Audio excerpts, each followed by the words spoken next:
Hello, I'm Lucy from Colouring in the Midst of Madness, and today I'm bringing you a flick through and review of this, the Johanna Basford 16-month weekly colouring planner for September 2018 all the way through to December 2019.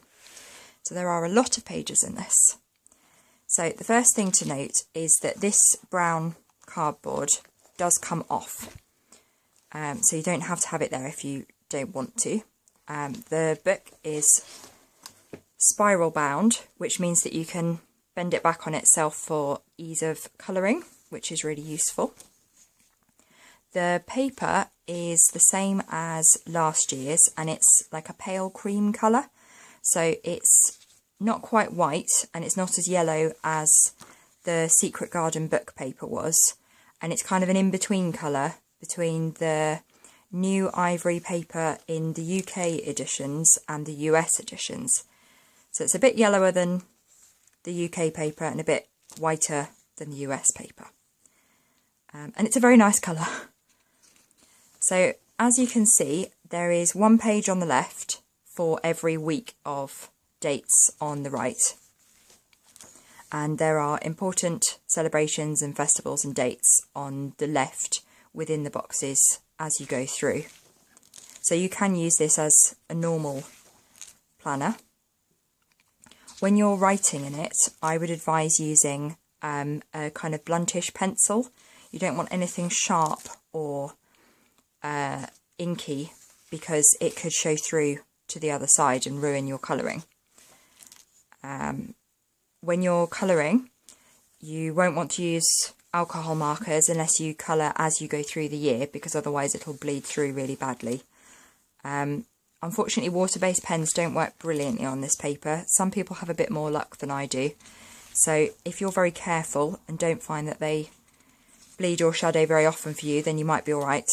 But I tend to find that they do shadow through and sometimes bleed, so I avoid those in these planners. So the images in here are from all of Johanna's currently published books. So nothing from World of Flowers, as that doesn't come out till October.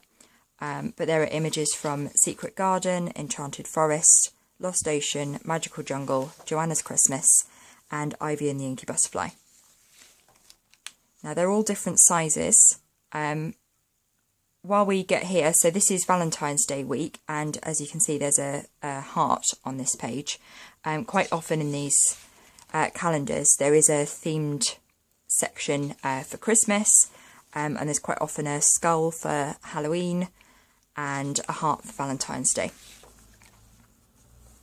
So yes, these images are made up of lots of different either sections or full page images. So some are about the same size as they were in the original book, some are smaller, some are larger.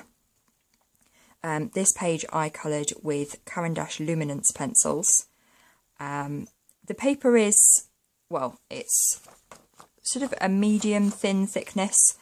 You can see the next designs through it, so it is quite see-through and sort of relatively thin. There is a little bit of tooth, so you can build up some layers, but you will need to be quite patient and not too heavy-handed. So it's pretty good for pencils. It's not perfect, it's not like a colouring book, but as a planner it's very nice. So the intricacy and detail levels really vary through this, because as I say, some are full pages that have been shrunk down to fit, and some are larger sections. So this one was originally really tiny in Lost Ocean and has actually been blown up for this page. But others have been shrunk and are therefore quite small, so you will need quite sharp pencils or fine liners if you're finding that they don't bleed.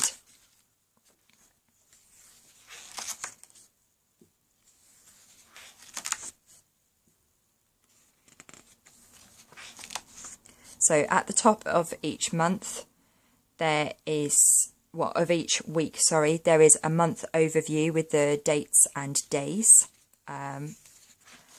for ease of use. So this is just like a normal planner, really. It just happens to have colouring pages as well, which is really nice because it means you can kind of colour on the go So you could either colour this in advance, or you could colour it through the year. So like during the first week of August, you could be colouring this page.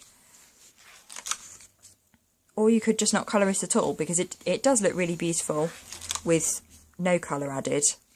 Johanna's work is so lovely and so detailed. There's so much to look at in all of it that colour is an added bonus, but it's certainly not a requirement. It's definitely not necessary for it to look really lovely. So as you can see, this page is very, very detailed, and you will really need the sharpest of pencils. I think even with the good vision that I've got, I would really struggle to colour some of the more detailed bits in that, so I might have to leave that page alone. But as you can see, the vast majority are colourable. I would say you would need really quite good vision and good fine motor control, but they're definitely doable with some patience. You could also use watercolours with sparing amounts of water. I'm sure that would work very nicely on some of these images. And once you get to the end of the year, if you don't want to kind of keep the planner intact, you could always remove the pages. They'll be really easy to remove because of the spiral binding. And you could then frame your work or gift it or stick it up on your walls. So there's lots of ways of displaying it and using it beyond the time that this planner spans for. It would also be a really good record of your colouring if you coloured it from start to finish through the 16 months that it runs for, and you could see how much you've kind of improved and progressed, which would be really nice. So we're just coming to the end. So here, excuse me, we have a double page spread of the months for 2020 where you can jot down any future appointments. Then we've got the 2018 dates and the 2020 dates. Then there are 5 lined pages of notes. And finally, there is a colouring test sheet, so you can test out your colouring mediums and check how they behave on this paper, so that you don't have any disasters or accidents. So yeah, that's the 16-month colouring planner. There is also a 12-inch square wall calendar with Ivy and the Inky Butterfly images, and there is a boxed page a day colouring calendar as well, all by Johanna, and the links to those reviews and video reviews are below in the description box, so you can take your pick or have all three. I certainly like having all three. So yes, let me know what you think of this and whether you'll be purchasing one. And please do give me a thumbs up and subscribe to my channel, and I'll see you soon. Bye!